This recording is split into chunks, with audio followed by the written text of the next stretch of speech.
ایک دن حضرت محمد جنگل کے قریب سے گزر رہے تھے۔ اچانک اپ نے دیکھا کہ ایک یہودی نے ایک ہرن کو باندھ رکھا ہے۔ جیسے ہی اس ہرن کی نظر نبا پاک پر پڑی، وہ روتے ہوئے عرض کرنے لگا، آ رسول اللہ، آ حبیب اللہ، آج صبح میں اپنے بچوں کو چھوڑ کر کھانے کی تلاش میں نکلا تھا کہ ایک یہودی نے مجھے پکڑ لیا اور باندھ دیا۔ صبح سے اب تک میں قید ہوں۔ آ رسول اللہ، میرے چھوٹے چھوٹے بچے ہیں، میں نے صبح سے انہیں دودھ نہیں پلایا۔ وہ مجھے نہ پا کر پریشان ہوں گے، شاید دودھ نہ ملنے سے ان کے حلق سوکھ گئے ہوں گے۔ میری اب سے التجا ہے کہ میری مدد فرمائیں، مجھے اجازت دلوائیں کہ میں جا کر اپنے بچوں کو دودھ پلاؤں۔ اپنے یہودی سے فرمایا، اے یہودی، تم نے اس معصوم ہرن کو کیوں باندھ رکھا ہے؟ کیا تم نہیں دیکھتے کہ یہ ایک ماں ہے؟ اس کے تھن دودھ سے بھرے ہوئے ہیں، یہ اپنے بچوں کو دودھ نہ پلا سکنے کی وجہ سے بے چین ہے۔ اے یہودی، اس ہرن کو آزاد کر دو، اگر یہ واپس نہ آئے تو تم مجھے اپنے قید میں رکھ لینا۔ یہودی حیران ہو کر بولا، اگر ایسا نہ ہوا تو میں تمہیں عمر بھر کے لیے قید کر دوں گا۔ یہ کہہ کر اس نے ہرن کو چھوڑ دیا اور نبا کریم کو باندھ دیا۔ ہرن آزاد ہوتے ہی تیزی سے جنگل کی طرف بھاگا۔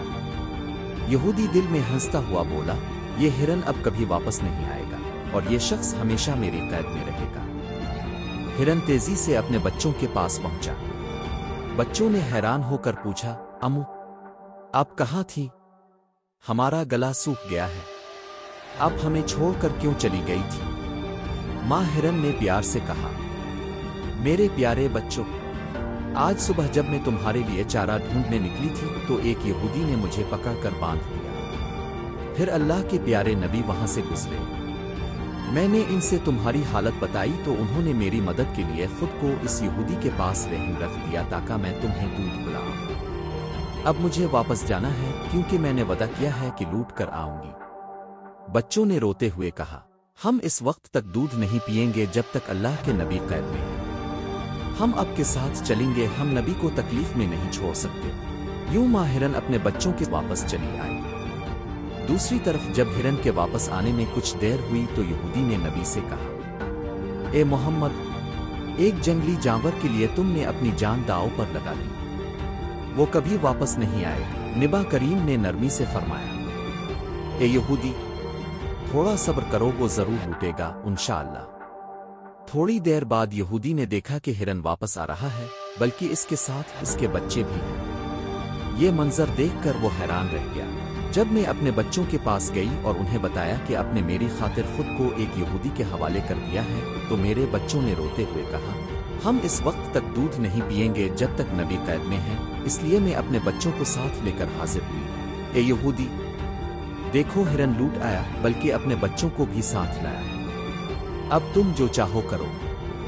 یاد رکھو، میں صرف انسانوں کا نبی نہیں بلکہ تمام مخلوقات، جانوروں، پرندوں اور پوری کائنات کا نبی ہوں۔ یہ بات سن کر وہ یہودی رونے لگا اور عرض کی، میں سمجھ گیا کہ اب یقیناً اللہ کے سچے نبی ہیں، مجھے اپنے ہاتھوں سے کلمہ پڑھا کر مسلمان بنا لیجیے۔ اب مجھے اس ہرن کی کوئی ضرورت نہیں، میں اپنی زندگی اب کی خدمت میں گزارنا چاہتا ہوں۔ یوں وہ یہودی نبی کے ہاتھوں پر ایمان لے آیا۔ سبحان اللہ۔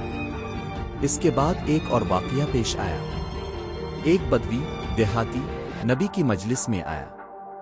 اس کے ہاتھ میں ایک گوہ ریگستانی چھپکلی۔ اس نے کہا، اگر یہ گوہ تمہاری نبوت کی گواہی دے دے تو میں تمہیں نبی مان لوں گا، اگر یہ گواہی دے دے تو کیا تم ایمان لاؤ گے؟ اس نے کہا، جی ہاں۔ نبی نے فرمایا، تو اسے چھوڑ دو۔ اس نے گوہ کو چھوڑ دیا۔ پھر اپ نے فرمایا، اے گوہ، ہمارے پاس آ۔ سب کے دیکھتے ہی دیکھتے وہ گوہ بولنے لگی، اے رسول اللہ، میں گواہی دیتی ہوں کہ آپ اللہ کے رسول ہیں۔ یہ منظر دیکھ کر وہ بدوی حیران رہ گیا، فوراً ایمان لے آیا اور کلمہ پڑھ کر مسلمان ہو گیا۔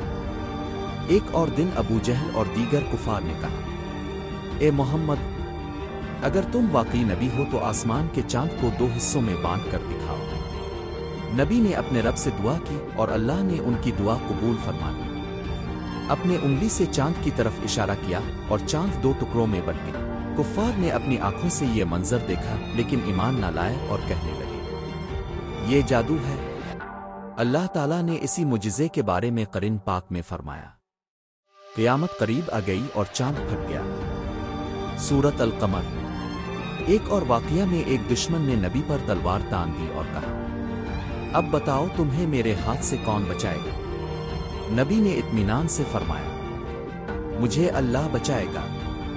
یہ سنتے ہی دشمن کے ہاتھ کانپنے لگے اور تلوار گر گئی۔ نبی نے فرمایا، جا میں تمہیں معاف کرتا ہوں۔ وہ شخص متاثر ہو کر فوراً ایمان لے آیا۔ ایک اور واقعہ میں سمامہ بن سل نامی شخص جو نبی کا سخت دشمن تھا گرفتار ہو کر مدینہ لایا گیا۔ اپنے اسے معاف کر کے آزاد کر دیا۔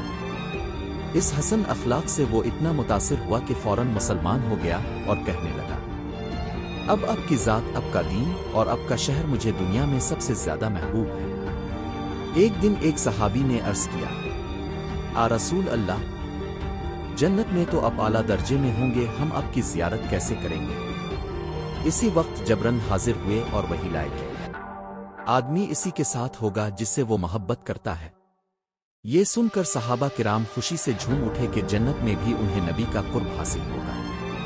اگر آپ کو یہ واقعہ پسند آیا ہو تو سبحان اللہ کہیں اور اس پیغام کو دوسروں تک پہنچائیں تاکہ وہ بھی رسول اکرم کی رحمت و عظمت کو جان سکیں۔